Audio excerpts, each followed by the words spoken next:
Now let us talk about the endotoxin. So the endotoxin is the lipopolysaccharide, and it is found in the outer membrane of the gram-negative bacteria, both cocci and rods.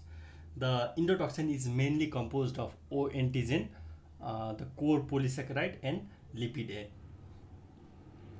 And the lipid A is the toxic component of the endotoxin. So various effects we see after the release of the endotoxin in our body is caused by the lipid A.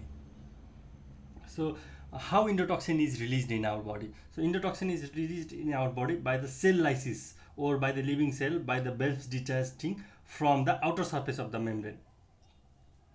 Whereas the exotoxin is actively secreted by the cells. So there are three main effects of the endotoxin we will discuss in detail. I'm just going to list out here for you. These are macrophage activation, complement activation, and tissue factor activation. So upon these three activation, there are various effects we see after the endotoxin release in our body. Now let us discuss about that. So the endotoxin, which is the toxic component lipid A, causes macrophage activation, complement activation, and tissue factor activation. Upon the macrophage activation, there are various cytokines, complement activation, and coagulation cascade activation. So let us discuss one by one. After the macrophage activation, there is a release of interleukin 1 and interleukin 6, which will ultimately cause the fever. The tumor necrosis factor, after the activation of the macrophage,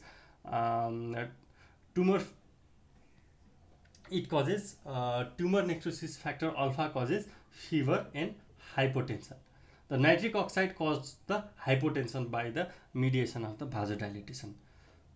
So the endotoxin also causes the complement activation. The complement activation, there is the enhancement of the C3A and C5A.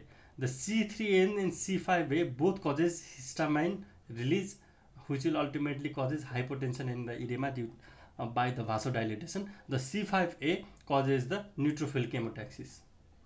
So there is the increased number of the neutrophil in our plasma. The tissue factor activation, it causes the coagulation cascade activation and causes the DIC, it is disseminated intravascular coagulation. So these are the various effects that are caused by the endotoxin. I am going to summarize. The endotoxin will cause the edema, it will cause the release of the nitric oxide and causes the hypotension, it causes disseminated intravascular coagulation, or it causes death, and the endotoxin is released from the outer membrane. The tumor necrosis factor causes the fever and the hypotension, and due to the release of the various histamines and the nitric oxide, it causes the hypotension and edema.